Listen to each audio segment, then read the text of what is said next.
59 reka bariyo turirimba maze niturangiza kuyiririmba turaza noneho guha umwanya mwene data arapfukama asenge araza gusobanurirwa nawe. Reka turirimbe rero anayiyobore. Yesu mukunzi wanjye mpa kuguhungiraho ubwo murabusuma n'umugaruha cyane umishe mukiza we kugeza uhitira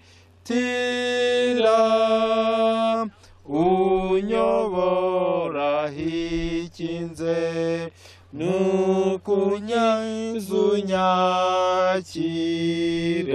nukunyakire nta bundi buhungiro mwamunyirokorere nunzibukire rwose komeza uyunde ngera nkwizigire wenyine ni wowe umimbaraga uhashya abanzi banjye simugane na gato ngushime mwami Yesu kutagira icyunyima usindagiza urushye n'urwaye uramukiza urera bihebuje ntabwo ngutunganiye ndi mubi bikabije wowe urakiranutse ubabarira cyane kandi imbabazi zawe ziruta ibyaha byanjye nyeza nkomeze nere we soko y'ubugingo nkundira nkuvomemo unyuzuza umutima nzagere ku bugingo. Kadusenge tuombe. Turaguhimbaje muremye wacu, tunakushukuru muumba wetu, uburinzi bwawe twabonye uyu munsi izina ryawe rihabwe icyubahiro. Ulinzi wako tumeona leo, jina lako litukuzwe. Komeza utubabarire ibyaha byacu, endelea kutusamehe dhambi zetu. Komeza ubaharengeye kugira ngo Satani adatsemba bisi bose, endelea kuingilia kati ili shetani asitumalize wanadamu sote. Uyu mwanya duhaye ngo dukomeze twige ijambo ryawe, nafasi hii ambayo umetupatia ili tuendelee kujifunza neno lako. Tubere mwarimu kandi tuzabishobore, uwe mwalimu wetu na utuwezeshe kufanikisha. Tubisabye mu izina rya Yesu. Tunaomba katika jina la Yesu, amina. Dushimye Imana ikomeje kutubana nihabwe icyubahiro. Tunaendelea kumshukuru Mungu ambaye anaendelea kutulinda, jina lake litukuzwe. Tugiye kuganira nkuko twaherekare twiga ijambo ry'Imana. Tunataka kujifunza kama vile tulivyoanza mapema tukiwa tunajifunza neno la Mungu. Abari no muri Afrika turi kwerekeraho bugiye kugoroba.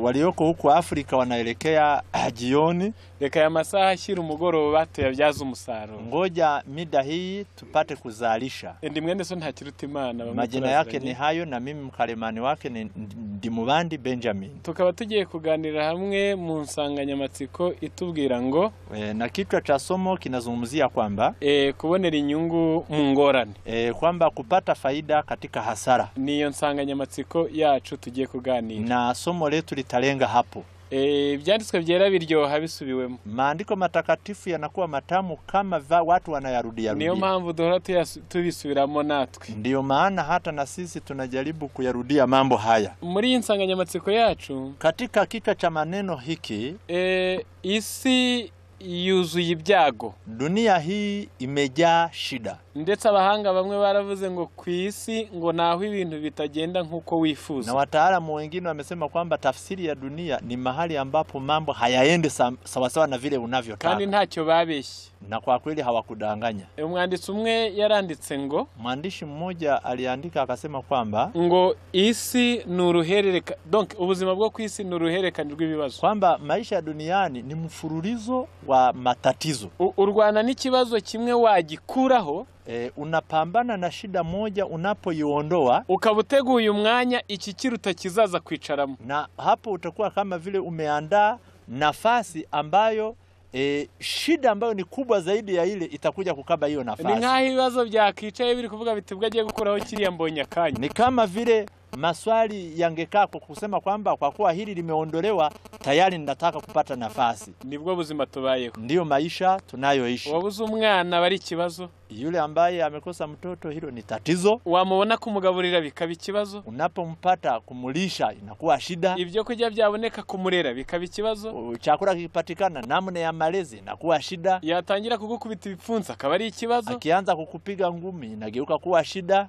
Umuntu abari umukene bikaba ikibazo. Mtu akiwa maskini inakuwa shida. Yakira umugore watangiye kumusuzugura bikaba ikibazo. Wa utajiri ukiongezeka mke wake akianza kumudharau, hilo linakuwa tatizo. Abanyeshyari n'abamwanga bamugiriye ishyari bagiye kumuhiga bikaba ikibazo. Wale wenye wivu wakianza kumshambulia inageuka kuwa shida. Ikibazo kimwe urwana nacyo uri guteguraho ikindi kizaza. Shida moja unapambana nayo, lakini ukimaliza kumbe umeandaa sehemu ambayo hiyo inayofuata itaingia. Iyo niyo si. Hiyo ndiyo dunia. Mu Baroma igice cya 8, katika kitabu cha Warumi sura ya 8, niryo somo ry'urufunguzo. Ndilo somo la kufungua kabisa somo letu. Ni umurongo wa 28. Ni katika fungu la 28. Hebu rudia. Abaroma 8:28. Warumi sura ya 8 mstari wa 28. Kandi tuzi yuko kubakunda Imana byose bifataniza hamwe kubazanira ibyiza, aribo bahamagawe nkuko yabigambiriye. Nasi tujua ya kuwa katika mambo yote Mungu hufanya kazi pamoja na wale wampendao katika kuwapatia mema. Kubakunda Imana, kwa wale wanaompenda Mungu, ibyo byago byose tuvuze n'ibindi tutagejeje amaso. Hizo shida zote zinazokuja ambazo tumezitamka na zile ambazo hatukuzikumbuka, ngo bifataniriza hamwe kutuzanira ibyiza. Yanashirikiana kwa pamoja kwa ajili ya kumletea yaliyo mema. Ariko uru n'ururimi rutapfa kumvikana kuri buri wese. Lakini hii ni kauli ambayo si vyepesi kueleweka kwa kila mtu. Mbese kumva ko mu burwayi bwawe, yani kuelewa kwamba katika magonjwa yako, mu bukene bwawe na umaskini wako, havuyemo ibyiza, yametoka yaliyo mazuri, ntabwo ari cyoroshye kuri buri wese. Si jambo la kawaida kueleweka kwa kila mtu. Muri iki cyorezo gitumye duhera mu nzu, katika janga hili ambalo limefanya kila mmoja abaki kwake nyumbani, imishinga igahagarara yo kwisi yose, miradi yote hapa duniani kusimamishwa, n'ingendo n'ibindi bidutunze, hata safari na yale yote ambayo tunapata chakula vyote vikiwa vimesimama. Kubwira umuntu ngo havuyemo ikiza, kumwambia mtu ya kwamba yawezekana lizaliwe jema katika jambo hili, ntabwo ari ikintu cyoroshye. Si kila mtu ambaye anaweza akakuelewa vizuri. Ariko ubwo Biblia itabeshya, lakini kwa kuwa Biblia haisemi uongo, ngo byose bifataniriza hamwe kutuzanira ibyiza, ariko kubakunda Imana yote yanashirikiana kwa kutuletea mema, lakini ni kwa wale tu wanaompenda Mungu. Muri Yesaya 5:5, Isaya 55 umurongo w'8, katika fungu lile la 8, Imana yavuze aya magambo ngo, Mungu alisema maneno haya kwamba, erega ibyo nibwira si byo mwibwira, kandi inzira zanyu si zimwe n'izanjye, niko Uwiteka avuga, nkuko ijuru risumba isi niko inzira zanjye zisumba izanyu, nibyo nibwira bisumba ibyo mwibwira. Maana mawazo yangu si mawazo yenu, wala njia zenu si njia zangu, asema Bwana. Kwa maana kama vile mbingu zilivyo juu sana kuliko nchi, kadhalika njia zangu zi juu sana kuliko njia zenu, na mawazo yangu kuliko mawazo mu yenu. mikorere y'Imana kuko iturusha ubwenge. Katika utendaji wa Mungu, kwa kuwa ana hekima kutuzidi, ijambo ryayo yavuze ngo ibyo nibwira bitandukanye n'ibyo mwibwira. neno lake linasema wazi kwamba yale ambayo Mungu anayawazia au anayafikiria ni zaidi, ni yako juu sana zaidi ya yale tunayofikiria. Imigambi yayo, inzira zayo bihabanye n'ibyacu. Mipango yake na njia zake ni tofauti kabisa na njia zetu. Ibyo tuzi ko ari byiza habubwa Imana ibona ari bibi byadukoraho. Yale tunayofikiria kwamba ni mema, Mungu yeye huyatambua kama mabaya, kwamba yanaweza kutuletea. Ibyo tubona ko ari bibi tukarira tugacurika umutwe, habubwa Imana ibonye ari byo biratubera umugisha. Yale ambayo sisi tukiyaona tunalia hata na kuwa katika hali ya matanga, Mungu yeye anaweza kuangalia, naona kwamba ndiye atatuletea baraka. Muri ibyo byose biba bibaye kubakunda Imana. Katika hayo yote yakiwa yametokea kwa wale wanaompenda Mungu, bifataniriza hamwe kubazanira ibyiza. yote vinashirikiana kwa ajili ya kuwaletea mema. Muri Yeremiya igice cya 29, Yeremia sura ya 29 umurongo wa 11, mstari wa 11. erega nzi ibyo nibwira nzabagirira na amahoro si ibibi, kugira ngo mbareme umutima w'ibyo muzabona, hanyuma ni Uwiteka avuga. Maana nayajua mawazo ninayowazia ninyi, asema Bwana, ni mawazo ya amani wala si ya mabaya, kuwapa ninyi tumaini siku zenu za mwisho. Imana iravuze ngo ibyizatugirira ni ibyiza si bibi. Mungu amesema ya kwamba atakayotutendea ni mema si mabaya. Ntabwo ngiye guhanura nk'aba abandi. Yeye hataki kutabiri kama vile wale wengine. Bahanura gusa ibintu binyuze kamere gusa. Na hawezi wale ambao wanabashiri au wanatabiri yale maneno ambayo yanaridhisha mwili tu. Nguzabona imodoka, uzabona visa, uzatsinda amashuri, oya ntabwo ari. Kwamba utapata gari, utapata visa, utapata shahada kwa kushinda, kwa kufaulu. Ibyo si byo byiza byonyine, si nabyo byiza bya mbere. Yani hayo sio mema peke yake, pia sio mema ya kwanza. No kwihana ni ibyiza biruta ibindi. Hata kutubu ni mema yaliyo mema zaidi ya mengine. Guca bugufi wari umwibone ni ibyiza bihatse byose. Kunyenyekea wakati wewe ulikuwa mwenye kiburi ni jambo ambalo ni jema zaidi ya yote. Gukundana wari wuzuye urwango nta gisa nabyo kuko uzajya no mwijuru. Kupendana wakati ndani yako ilikuwa imejaa chuki ni mema, kwa kuwa hata itakusaidia kuingia mbinguni. Kandi kenshi ibyo byose bizanwa n'ingorane. Na hayo yote ambayo ameyasema mara nyingi huwa yanaletwa na shida. Niyo mpamvu abana b'Imana, ndiyo maana kwa watoto wa Mungu, bagomba kwiga kubonera ibyiza mu ngorane. Wanapaswa kujifunza namna ya kuyapata mema kupitia shida. Mu gitabo cyitwa Uburezi, katika kitabu hiki kinachoitwa Elimu ya Kweli, mu Cyongereza ni 270, kwa ukarasa wa Kiingereza ni 270, naho mu Kinyarwanda ni 303, lakini kwa Kinyarwanda na Kifaransa ni 303. Harimo amagambo avuga ngo, yamo maneno yanayosema ngo umutwaro wo gufasha abababaye bari mu birere bigoranye by'isi, Kristo yawushyize ku bantu bafitiye impuhwe tagira icyo bazi n'abararagiriye kure y'inzira. Mzigo wa kuwasaidia wanadamu wanaolemewa duniani, huo mzigo Yesu ameutwika wale ambao wana huruma kwa ajili ya wale wanaotangatanga na kupotea katika ulimwengu. Azaba bugufi bw'abafite imitima ikabakabwe ikagira impuhwe. Yesu atakuwa karibu na wale watu ambao mioyo yao inaguswa na kuwa na huruma, ngo abafashe ili awasaidie.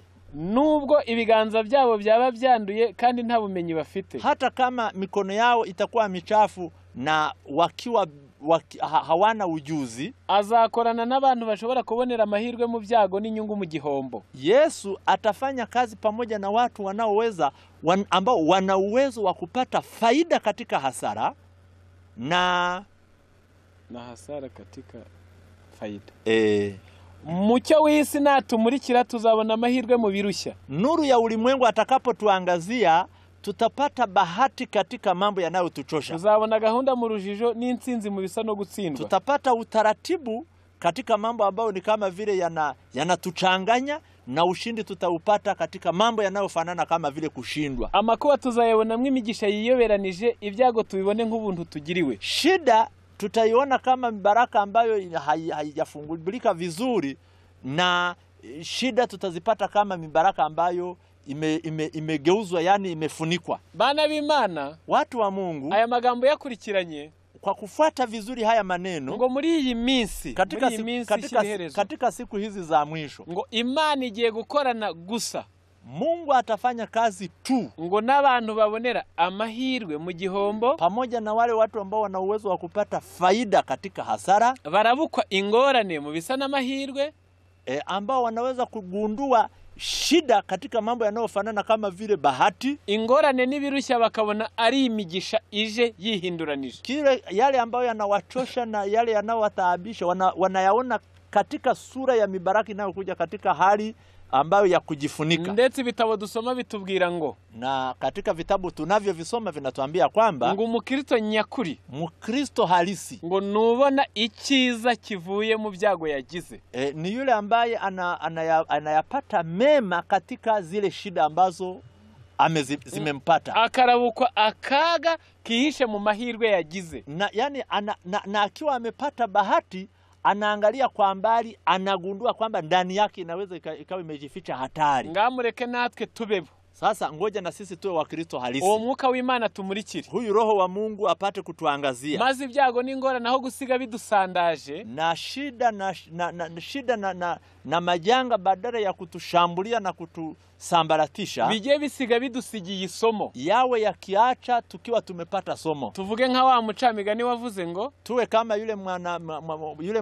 mwana mithali aliyesema kwamba, ngo ntukicuze uganyishwa n'ibyakubayeho bibi, usiwe unajuta na kulalamika kwa ajili ya mabaya yaliyokupata, ngo ahubwo uzishimire isomo bigusigiye, bali uwe unafurahia somo ambalo umelipata katika yale yaliyokupata. Undi we yaravuze ngo, mwingine alisema, la souffrance fait partie de l'éducation, umubabaro ni kimwe mu bitanga uburere bwiza, kwamba maumivu ni mojawapo wa nyenzo za kukupatia elimu nzuri. Nimusoma muri Zaburi 105, katika kitabu cha Zaburi 105, ni Zaburi 119, Zaburi 119, umurongo wa 67, mstari wa 67, na Dawidi yabivuze uko. Hata Daudi alisema hivyo kwamba, yaravuze ngo ntarababazwa narayobaga, kwamba kabla sijajaribiwa, sijaumia, nilikuwa nikipotea. Ubwo kubabazwa ngo niko kwamwigishije ubwenge, kwamba kilichomletea hekima ni shida na maumivu. Umwana w'Imana rero, mtoto wa Mungu sasa, reka yige kubonera inyungu mu gihombo, ngoja ajifunze namna ya kupata faida katika hasara. Reka twige igitekerezo cy'umuntu witwa Yosefu. Anataka tujifunze somo lakini la mtu mmoja anaitwa Yusufu. Turamwiga tubanje gusoma amagambo ari mu gitabo cyitwa Ministere Evangelique kwa Faransa. Tutajifunza habari zake kwanza tukiwa tumesoma maneno ambayo yamo katika kitabu cha Gospel Workers, lakini ni kwa Kifaransa. Abafite igifaransa n'urupapuro rwa 264, ni ukurasa wa 264. Hari amagambo avuze ngo, yapo maneno yanayosema kwamba, la monotonie de la vie ne contribue pas particulièrement à la croissance spirituelle. Ubuzima bufite umujyo cyangwa icyerekezo kimwe, maisha ambayo yana mlolongo wa aina moja, yani ambayo yana mtindo mmoja bila kubadilika, ngo ntibujya bufasha umuntu kugira igikuriro cy'iby'umwuka. Hayo maisha ya namna hiyo hayawezi kumsaidia mtu kuwa na ukuaji wa kiroho. Quelques-uns n'atteignent le plus haut échelon que par un changement de circonstances. Bamwe ntibatera gatambwe k'iby'umwuka, wengine hawawezi kupiga hatua hata moja ya mambo ya kiroho, keretse gusa ila tu bahuye n'impinduka ziterwa n'inzitizi, pale watakapokuwa wamekabiliana na mabadiliko yanayosababishwa na vikwazo. Quand dans sa sagesse Dieu voit qu'un tel changement est indispensable à notre formation, Imana mu buhanga bwayo, katika hekima yake, iyibonye ko izo mpinduka ari ingenzi kuri twe kugira ngo bidukuze, Mungu anapoona ya kwamba mabadiliko hayo ni muhimu kwetu kwa ajili ya ukuaji wetu, il interrompt les cours paisibles de notre existence, iti koma mu nkokora akayira k'amahoro twari turi kunyura. Mungu huwa anakatiza ile njia ambayo ilikuwa inatuletea amani. Sinzi nibi bintu mubyumvise. Sijui kwamba maneno haya mumeyasikia na kuyaelewa. Ngo bamwe muri twebwe kandi Imana ishaka ko tuzajya mu ijuru. Kwamba baadhi yetu, kwa kuwa Mungu ana mpango wa kutufanya tupate mbingu, ariko Imana nayo nta kundi yabigenza, lakini Mungu hana njia nyingine. Ngo bamwe muri twebwe ngo ibona tutatera intambwe y'iby'umwuka yo kujya hejuru cyese duhe n'ibyago n'inzitizi. Baadhi yetu Mungu anatuona ya kwamba haiwezekane tuingie mbinguni mpaka pale tutakapokuwa tumekabiliana na shida na matatizo. Ngo yibonye izo ngorane n'izo nzitizi bitubayeho twakura. Kama Mungu kama akiona kwamba hizo shida na hayo majaribu yakitupata ndo tutakuwa kiroho. Ngo ikoma mu nkokora icakakayira k'amahoro twari turimo, ibyago bikaza, ikaba yizeye ko tuzagira igikuri. Ule mfereji ambao tunatuletea amani, Mungu anaukata, ndipo anajua ya kwamba tutapata ukuaji. Mbese murumva atari byiza? Sasa si mnasikia ya kwamba hayo yatakuwa ni mema, ariko ntabwo binyuze kamere yanjye nawe. Lakini haya hayawezi kuridhisha mwili. Nuwabisengera umuntu akabimusabira, hari yaje no kumurega. Hata kama ukimwombea mtu kwa ajili ya hilo, pengine anaweza hata akakushitaki. Bana b'Imana, watoto wa Mungu, reka dufatire icyitegererezo kuri Yosefu. Ngoja tujifunze lakini kupitia Yusufu. Ubwo ari igitekerezo kizwi, kwa kuwa ni kisa kinachojulikana. Muzagihere mu Itangiriro 37. Mutaanzia kitabu cha Mwanzo sura ya 37. Uko se yamukundaga, namna gani baba yake alikuwa anikimpenda, akamurutisha bene se, hata akampendelea kiasi kwamba akamzidi, akawa na upendo wa kumpenda Yusufu zaidi ya ndugu zake. Ngo yamuguriye ikanzu ndende ngo cyanga y'amabara, ubwo n'umwenda warugezeho mw'icyo gihe. Alimununulia kanzu ambayo ilikuwa ni nzuri, yani ilikuwa ni ndio ya mtindo kipindi hicho. Ngo bene se barabimenya ko akunzwe kuruta hata ndugu zake wakagundua ya kwamba Yusufu anapendwa kuwazidi. Kandi se nubwo yakoze iryo kosa ryo kumukundwa akaza, ijapo baba yake alifanya kosa hilo la kumpendelea zaidi, ntabwo yarabikoreye ubusa. Hakulifanya hivyo kwa sababu ambayo haipo. Byari bifite impamvu, ilikuwa na sababu. Nawe yari umwana mwiza. Yusufu alikuwa mtoto mzuri. Kuko Biblia iravuze ngo, kwa kuwa Biblia inasema kwamba ngo akajya barira ise inkuru z'ibibi bene se bakoze. Kwamba Yusufu alikuwa akimuelezea baba yake habari za maovu ambayo yametendwa au yamefanywa na ndugu zake. Birumvikana ko atabaga yabigizemo uruhare kuko ntiyari kubivuga. Ni wazi kwamba alikuwa hashirikiane nao katika maovu. Icya kabiri, pili, ngo yamukundiye ko yarabyarwa na Rasheli, umugore we yakundaga cyane. Alimpenda kwa sababu alikuwa ni mtoto wa Rasheli, ambaye baba yake alikuwa akimpenda sana. Yongera kumukunda kuko yamubyaye ari mu zabukuru cyane ko Rasheli yari yatinze kubyara. Na akampenda zaidi kwa kuwa alizaliwa akiwa baba yake ambaye ni Yakobo alikuwa ni mzee, kwa kuwa Rasheli alikuwa amechelewa kuzaa. Nuko ngo na Yosefu aragenda rwose agira icyizere ko ntacyo yikanga kwa kunzwe na se, nawe bimujyamo. Ndipo Yusufu akarizika, akaona ya kwamba hana shida yoyote, hata ndani ya moyo wake akaona kwamba hawezi kupatwa na jambo lolote. Ngo bimutera utuntu tubiri tutari twiza. Na hilo limemletea matatizo ya aina mbili ambayo sio mazuri. Ngo yagize igisa n'ubwibone. Kwanza alikuwa na kitu ambacho mfano wa kiburi. Agira ngo n'umwuka w'igitegetsi cyangwa se esprit autoritaire. Baadaye akawa na roho ya utawala. Na wakumva yakemura ibintu cyane ko yari ari confident ko nta cyaha afite. Alikuwa na yeye anafikiria kwamba anaweza kuamua mambo, hasa kwa kuwa alikuwa anajifikiria kwamba hana kosa. None Imana kuko ireba kure, sasa kwa kuwa Mungu anaona mbali, kandi yatubwiye ngo izibye yibwiriza tugirira na amahoro si ibibi. Na maandiko yanasema ya kwamba Mungu anajua yale atakayotutendea ni mema sio mabaya. Ngo Imana ireba muri Yosefu umusaruro uzaza. Mungu akaangalia ndani ya Yusufu faida au mavuno ambayo yatapatikana kutoka kwake. Ngo ariko ikabona izo ngeso ebyiri zimugumyemo atazagera ko musaruro. Lakini Mungu alikuwa anaangalia Yusufu kwamba tabia hizi mbili kama zitaendelea kukaa ndani yake, kile ambacho Mungu anatarajia kwake hakitafanikiwa. Imana ishaka ukuntu yakuraho izo ngeso. Mungu akaangalia namna gani aondoe hayo matatizo na hizo tabia. Uwo mushinga ushaririye, mradi huu ambao ndani yake mna uchungu, wababaje Yosefu bikomeye, huo mradi ulimuumiza Yusufu sana. Ariko ni wari uri kumutegurira ibyiza. Lakini huo mradi ulikuwa ni maandalizi yake kwa ajili ya mafanikio makubwa zaidi. Byagenze bite rero? Imekuwaje? Bene se bamugiriye ishyari. Ndugu zake wakawa na wivu zidi yake. Babitewe n'ibintu bitatu. Kwa sababu ya mambo matatu. Icyambere nuko se yamukundaga akamubarutisha. Moja, baba yao alikuwa akimpenda kwa zaidi.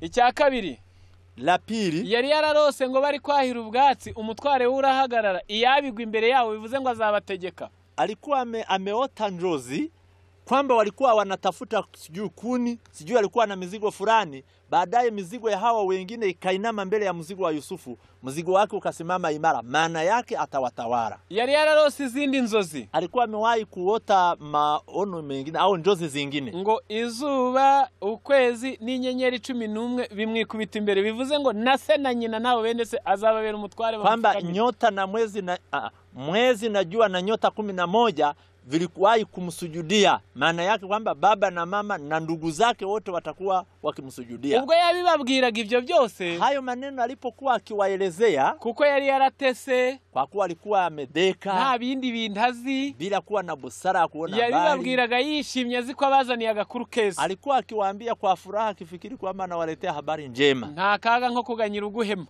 Hakuna shida kubwa kama vile kuanza kumulilia yule ambaye anakusimanga. Abo nibo bateguye umushinga wo kuvuga ngo agomba gupfa ntabwo azadutegeka. Hao ndio walioandaa mradi wa kumuua, wakisema ya kwamba haitawezekana kututawala. Nuko bene se bajya kuragira aho bita Shekemu. Baadaye ndugu zake wakaenda kuchunga ng'ombe, kuchunga kondoo huko Shekemu. Uvuye aho iwabo rwari urugendo rw'ibirometero birenga 80 kuko ni mailo 50. Kutoka kwao ilikuwa ni kilomita zaidi ya mailo zaidi ya 50. Nuko Isara mubwira ngo dore amezi abaye menshi, fata ibyo kurya ushyire bakuru bawe unzanira agakuru kabo. Baba yake akamwambia ya kwamba chukua chakula ukawaendee ndugu zako ukawaone, halafu uniletee habari zao. Aragenda nezerewe, akaenda kwa furaha. Yarabakumbuye, alikuwa kwa kweli anawakumbuka. Umujinya n'urwango bari bamufitiye nta makuru yarabifitiye. Hasira na chuki waliokuwa nayo zidi yake yeye alikuwa hana habari. Ageze Shekemu, yagenze ibyo birometero. Kufika Shekemu baada ya hiyo safari ndefu hivyo, wasanga bimuriye amatungo aho biti Dotani.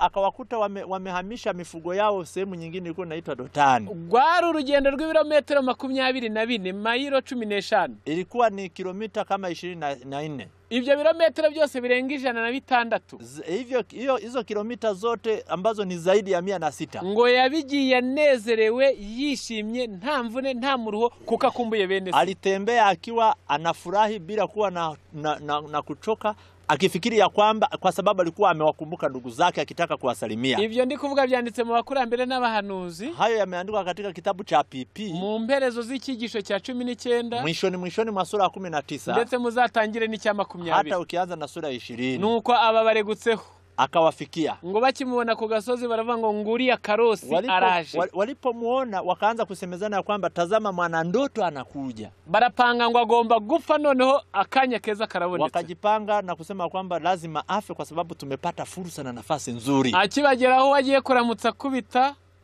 alipowafikia akitaka kumsalimia huyu anapiga, akimsalimia huyu anamsukuma. Ashaka gucika baratangira, akitaka kukimbia wakamzuia. Bamuta mu cyobo, baricara bapfundura igaburazanye bararya kuntu barabagome. Wakamdondosha kwenye shimo, ndo wakachukua kile chakula alichowaletea wakala. Walikuwa ni watu wabaya sana. Arachanganyikirwa ayewegwa ibyari byo. Ndipo akachanganyikiwa, akashindwa kujua ni kitu gani ambacho kimetokea. Ntabwo byarigeze bibaho ko abona ko abantu bamwanga urwango rugezaho ngaho. Ilikuwa haijawahi kutokea kufikiri kwamba watu wanaweza kumchukia chuki kubwa kiasi hicho. Nuko Yosefu arumirwa, Yusufu akachanganyikiwa. Maze icyo bakurikijeho kilichofuata ngo uwitwa Rubeni, Rubeni akakaa, ngo yashatse uko yamukiza. Yeye akatafuta namna gani na mbinu gani amuokoe, ariko birananirana, ikashindikana.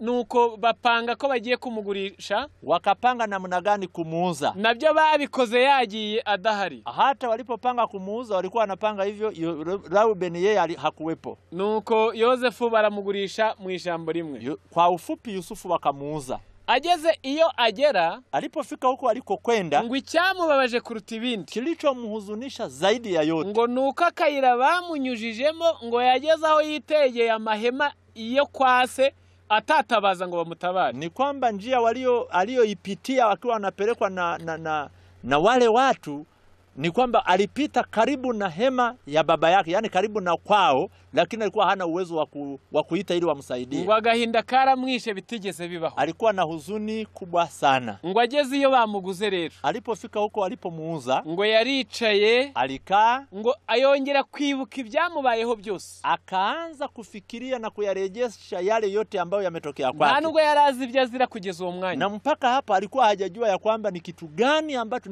ni shida gani iliyotokea. agahinda kajya kumusatura umutima. Alikuwa na huzuni ambayo karibu apasuke moyo. Ngo nibwo yibutse ko se yajyaga amubwira ngo, ndipo akakumbuka namna gani baba yake alivyokuwa akimzungumzia kwamba ngo ibyago nibitera uzaje wibuka Imana yaso, kwamba matatizo yakitokea na shida zikitokea uwe unamkumbuka Mungu wa baba yako. Ngo na se yari yaramubariye nawe ibyari byaramubayeho igihe yari yarahunze Esau. Hata baba yake alikuwa amemuelezea yale yaliyompata wakati alipokuwa akimkimbia ndugu yake Esau. Nuko ngo Yosefu ahita arahirira mu mutima ko agiye kwishingikiriza ku Mana. Yusufu akaapa ndani ya moyo wake kwamba tangia hapo anataka kumtegemea Mungu wa baba yake, ko atazayihemukira nubwo byaba bimujyana kugupfa, na kwamba hata muasi hata kama itambidi kufa. Ijambo nashatse muri ibyo byose, neno ambalo ametaka tulizingatia katika haya yote, muri cya kigisho cya 20 katika hiyo sura ya 20 haranditse ngo, imeandikwa kwamba mu minota mikeya cyane, kwa dakika chache sana, ngo Yosefu asobanukirwa, Yusufu akaelewa, ngo ibyari byaranze kumusobanukira mu myaka myinshi, yale ambayo yalikuwa yamekuwa giza kwake katika miaka mingi, abitewe n'umubabaro yarahuye nawo, kwa sababu ya shida na maumivu na matatizo yaliyompata.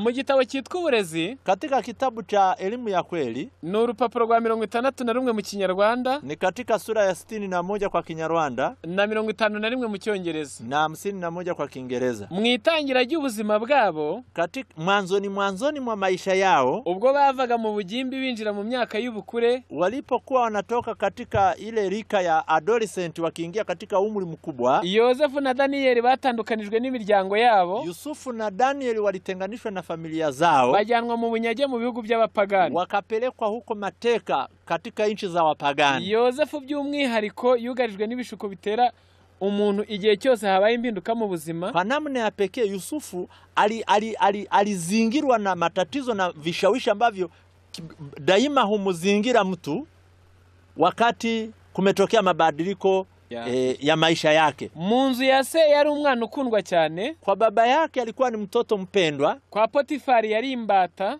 Kwake Potifari alikuwa ni mtumwa. Nyuma bumwiringirwa n'inshuti. Baadaye akatumainiwa na akageuka kuwa rafiki. Hanyuma bigisonga cyiza. Baadaye akageuka kuwa yani wakili mzuri. Ajijuka binyuze mu kwiga, akapata uelewa kupitia kujifunza, kwitegereza no kubana n'abantu, hata na kutazama na kuishi na watu. Afungirwa mu nzu y'imbaye kwa Farao, alifungwa gerezani pale kwa Farao, acirwa iteka ry'akarengane, alihukumiwa lakini kwa kuonewa, nta byiringiro byo kurengerwa cyangwa kuzafungurwa, bila kuwa na matumaini ya kutetewa au kuachiwa huru. Nyuma yahamagarirwa kuyobora igihugu mu gihe gikomeye. Baadaye akaitwa ili kuongoza taifa katika kipindi kigumu. None se niki cyamushoboje gukomeza kuba inyangamugayo? Sasa ni kitu gani ambacho kimemsaidia kuendelea kuwa na uungwana? Ijambo shaka muri ibi byose, neno nalo litafuta tulizingatie katika haya yote, nuko ibyago byose yanyuzemo, ni kwamba zile shida zote alizozipitia ubisubiyemo gusa bigasoza ari ibyago, ukiyafuatia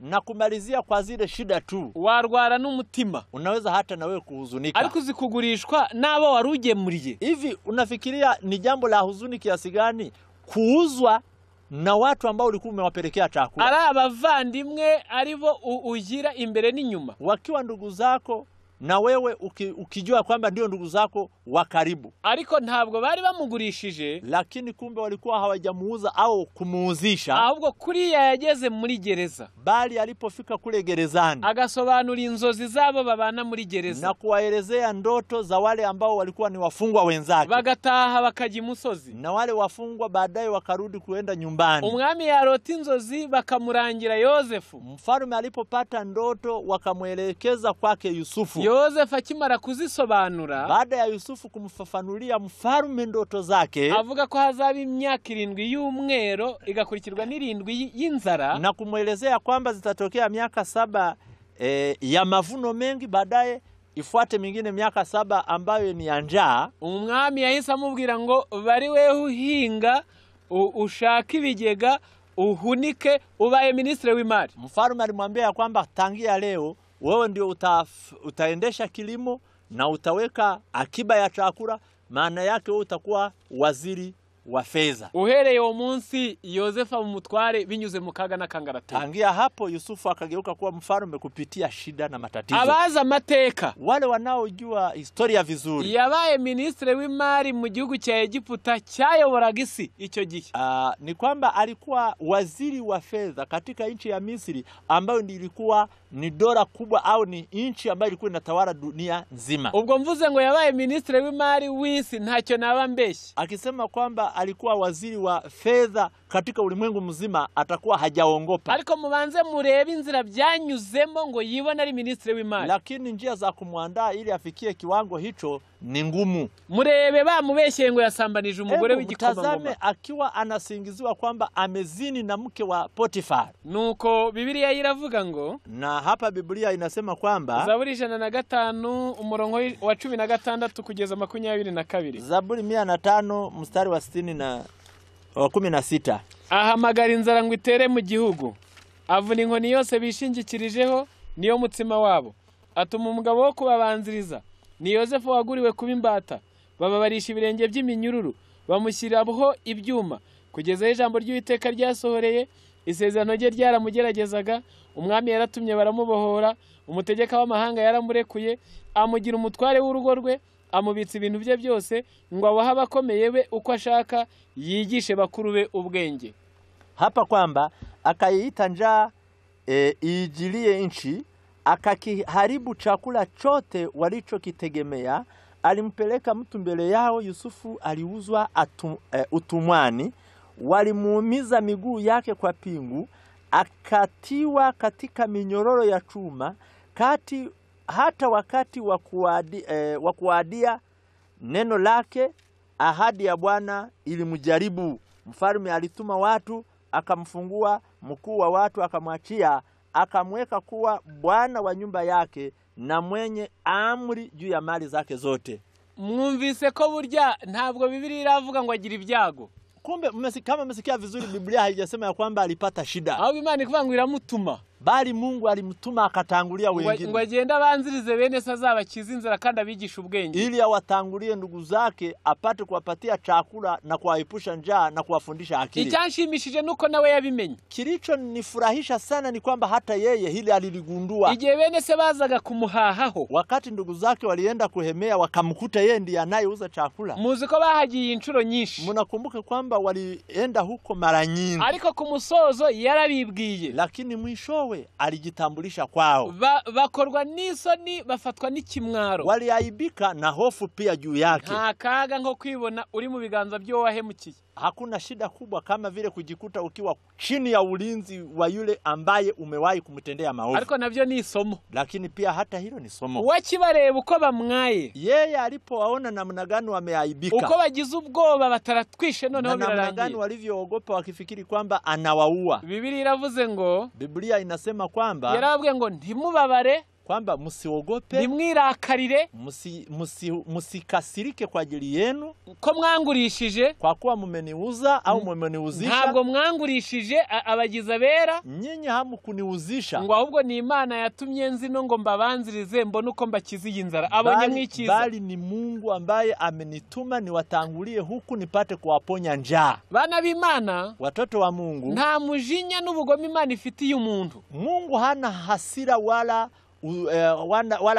hasira kwa ajili ya mtu. Nta byago yapanze ngo bigere ku bakiranutsi bayo. Mungu hajapanga mambo ya shida ili yawafikie watu wake. Ahubwo bali habubwo tutumvise.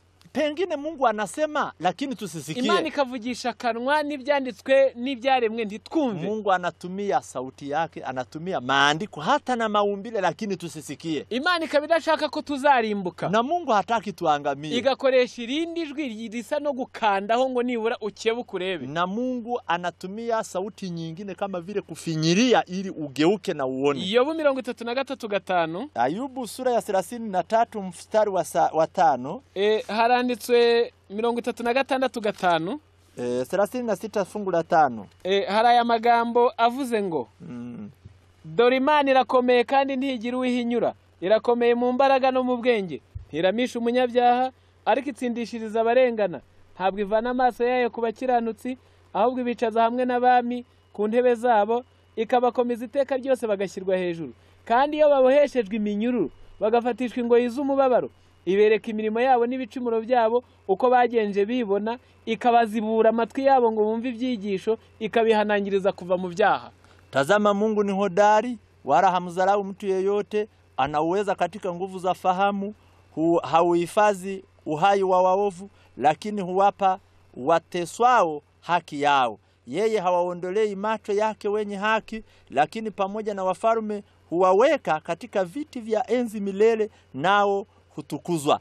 Nao wakifungwa kwa pingu, wakitwaliwa kwa kamba za mateso, ndipo huwaonyesha mateso yao na makosa yao ya kuwa wametenda kwa kujivuna. Imana ntawe yanga. Mungu hamchukii mtu. Ahubwo bibaye ngombwa ngo abakiranutsi ngo bagafatishwa iminyururu, bali kama inalazimu na waaminifu au wenye haki kushikwa kwa kamba, ngo ikabakandisha ingoyi na kuwafunga kwa pingu, nizo nzira ziba ziyisigariye ngo zo kubazibura amatwi ngo bumve ibyigisho. Huwa ndio njia ambayo imebaki ili apate kuwaondolea sababu za kuwafanya wasisikie, ngo ikabahumura amaso ngo barebe, na anawafumbua macho ili wapate kutazama. Mu nzira nyinshi ibyo Imana ikibikora. Katika njia nyingi haya Mungu anayafanya. Abazasoma igitabo cyitwa Ihamya by'Itorero, watakao soma katika kitabu cha Shuhuda kwa Kanisa, ni umuzingo wa 4, ni katika volume ya 4, 484, ukurasa wa 484, 484. Hari amagambo avuze ngo, yamo maneno yanayosema kwamba abantu bamwe wengine ngo iyo babwiye ngo bongere umwete mu murimo w'Imana, waambiapo kwamba wapige kasi na bidii katika kazi ya Mungu, ngo bariteteshwa bakavuga ngo, wanaanza kujidekeza na kusema kwamba ngo nta kindi dushoboye gukora kirenze ibyo turi gukora, kwamba hatuna uwezo wa kufanya zaidi ya haya tunayoyafanya. Ngo baje gutanga mu murimo w'Imana, wakitaka kutoa mali yao katika kazi ya Mungu, ngo bagatanga dukeya kandi Imana yabahaye byinshi. Wanatoa kile kidogo wakati Mungu amewawezesha kuwapa vingi. Ngo izo mpumyi zahumishijwe no kwikunda, hao watu ambao wamepofushwa na ubinafsi, ngo habubwo Nyagasani abonye ko ari ngombwa kuzihumura, pengine Bwana anaona ni lazima wafumbue macho, ngo akoresheje kugabanya ibyo zitunze kwa kutumia mbinu ya kupunguza kiwango cha mali yao, ngo bireshye n'ibyo zizashobora kujya ziratanga, ili hiyo mali iwe kiwango cha kile ambacho wataweza kutoa. Ahantu muhumve neza, sikiliza vizuri, Imana ni nziza nubwo bitanyuze kamere yacu. Mungu ni mwema, ijapo huo wema wake hauwezi kuridhisha utu wetu. Uramutse ufite igihe kinini, kama utapata nafasi ya kutosha, ntugikoreshereze mu Imana. Hiyo nafasi usiitumie kwa ajili ya kumtukuza Mungu. Waburiho urubanza rwo kuzabazwa icyo gihe. Ina maana wewe utahukumiwa kwa ajili ya kuulizwa huo muda ule utumia vibaya. Ufite amafaranga menshi, kama utakuwa na pesa nyingi, nduyatange mu murimo w'Imana, usizitobe katika kazi ya Mungu. Ujya urubanza rwo kuzabazwa ayo mafaranga, utahukumiwa kwa kuulizwa zile pesa. Ufite imbaraga nyinshi, kama utakuwa na nguvu nyingi, ntuzishore mu kugira neza abandi, na usizitumie kwa ajili ya kuwafaidi wengine. Ujya urubanza rwo kwazipfushije ubusa, utahukumiwa kwa ajili ya kupoteza bure hizo nguvu. Noneho murebe urukundo rw'Imana. Sasa upendo wa Mungu ni wa namna gani? Imana ikakureba ngo mwana wanjye, Mungu anakutazama nasema huyu mtoto wangu, dore naguhaye miliyoni 10, naguhaye miliyoni 5, nimekupatia milioni 5 au milioni 10. Shaka mwe 2 cyangwa 4. nataka 2 au 4. Ninge waziguhaye, mimi ndo nimekupa. Ariko ndikona utarekura nimwe, lakini naona hautaweza kutoa hata moja. Kandi ndikona nzakurimbura. Kwa sababu ya huo ubinafsi na ubaili itanifanya nikuangamize. Reka nkukize rero. Sasa ngoja nikuokoe. Ngiye kuguhombya, nitakuletea hasara. Uje wunguka imwe gusa. Utakuwa unafaidika milioni 1. Nutanga nk'icya 10 cy'ibihumbi 100. Kama utatoa zaka ya 100,000, uzabeho nta cyaha ufite. Uwepo bila kuwa na dhambi. Ikabikugiriye neza nubwo bitanyuze kamere. Na Mungu atakuwa amekutendea vizuri ijapo hairidhishi. Yosefu yarabimenye. Yusufu hila lilitambua, kwa atigeze agirirwa nabi na bene se. Akajua ya kwamba hakutendewa mabaya na ndugu zake. Ahubwo bamuteguriye akayira zanyuramo ngo be ministre w'imari kwisi. Wamemuandaa ili afikie hili hatua ya kuwa waziri wa fedha katika ulimwengu. Birakwiye ngo dushaka uko twavana inyungu mu bisa n'igihombo. Ni vyema tena ni lazima tutafute namna gani ya kupata mema katika hasara. Mu gitabo kimwe, katika kitabu kimoja cyitwa Esprit Positif, cyangwa se intekerezo zituje, kinaitwa mawazo ambayo yametulia. N'urupapuro rwa 252. Ni ukurasa wa 252. Hari amagambo avuga ngo, yamo maneno yanayosema ngo ni gute twahangana n'ibiturwanya.